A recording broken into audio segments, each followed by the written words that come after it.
Oh my God, what have you done? You drive a car like a trooper, shut down. There you are, 1999 that was. Me and some mates getting together and making a row.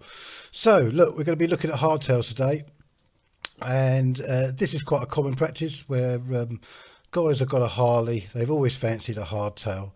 So they go and look at the catalogues and stuff, and the best hardtail frames around are American frames, obviously, for Harley Davidson.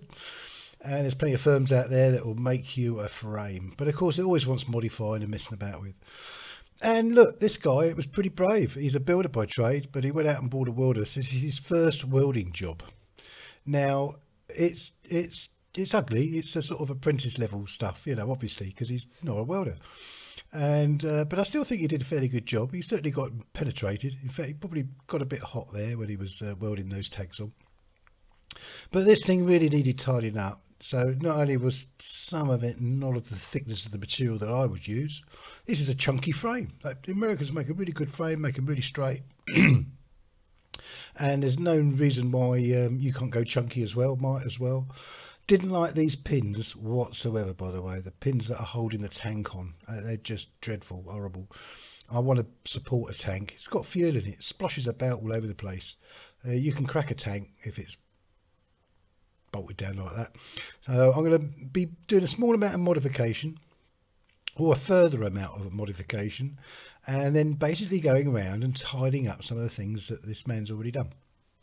Like I say, he hasn't got a terrible job. He knows that wherever he's put something, it's in the right place, because he's actually put this bike together, which is the way you do it. You've got to make sure everything fits.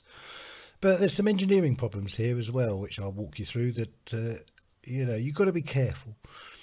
This chap's got a huge back tire on the back of this thing. If things aren't in line properly, you can get up to all sorts of steering problems and crabbing across when you're riding it. So I'm assuming at this stage anyway that the frame is nice and square, but I'm going to give it a clean.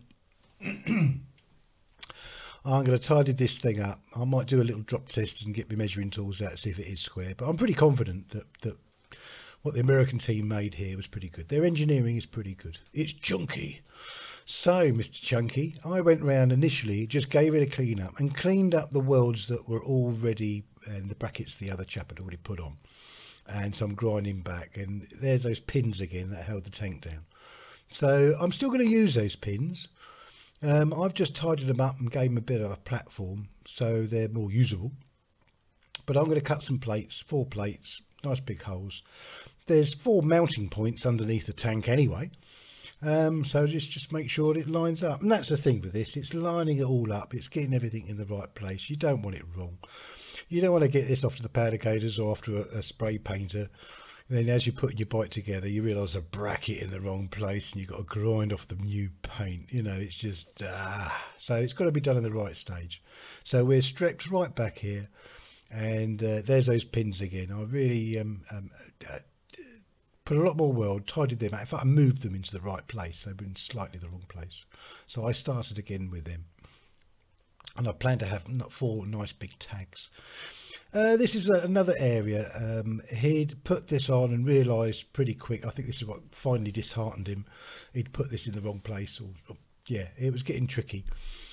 And yeah, it's a major mounting point. That's what's going to hold on the rear fender, or in England, a rear mudguard. And Yeah, there'll be a sissy bars or something on there as well, but it's going to be holding the weight of somebody. And yeah, if that broke, you'd be in all sorts of trouble, I'm sure. So I was looking at that, I putting a brand new fat plate on it, getting a nice good weld onto the frame, and just basically making it look a little bit lovelier. And as you see, it's a project that he'd been on for quite a while. He'd lost heart with it. It's got slightly rusty. Now, I don't want to be working on rust, so I cleaned it all back. And it doesn't take very long. And that's the bracket I came up with. So we knew it had to come out at least 20-25 mil or an inch. And I felt it needed a sort of more robust plate going on there, holding that lot together. And the clean-up process as well is, once to be done properly, it's nothing worse than trying to weld on rust. It's just wasting your time. Or you get a really rubbish weld. And I want a nice weld. So this was the other area that I was really concerned in the fact that you can get these plates. It doesn't matter what your frame is. You can get a plate so it's going to fit your gearbox. But it's another thing to go wrong. Slippery old plate like that. It's so it could overhang to the left. So I wanted to do something different than this thing. Yeah, it would have done, but I wouldn't have trusted it. You don't want any movement in your gearbox. You know, the amount of torque on a Harley, and with a big fat belt coming from, you know, onto the gearbox, tiniest little twist, you can shred a belt in no time.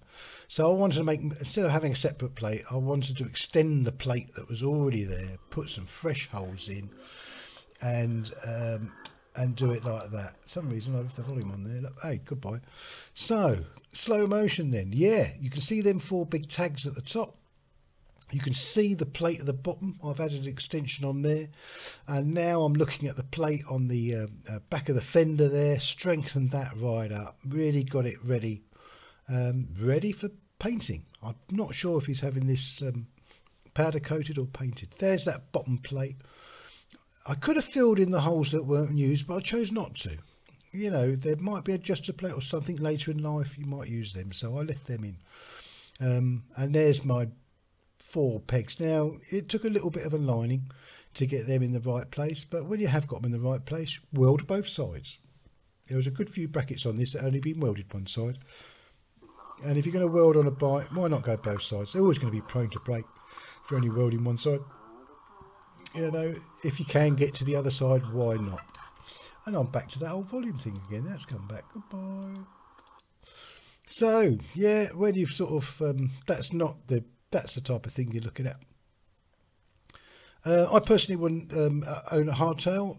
You're relying on the springs of the seats to stop your bottom of your spine from crumpling, and walking with a limp for the rest of your life. So it's not my cup of tea. But anyway, hope this is a small insight into a hardtail. Thanks for listening. Bye now.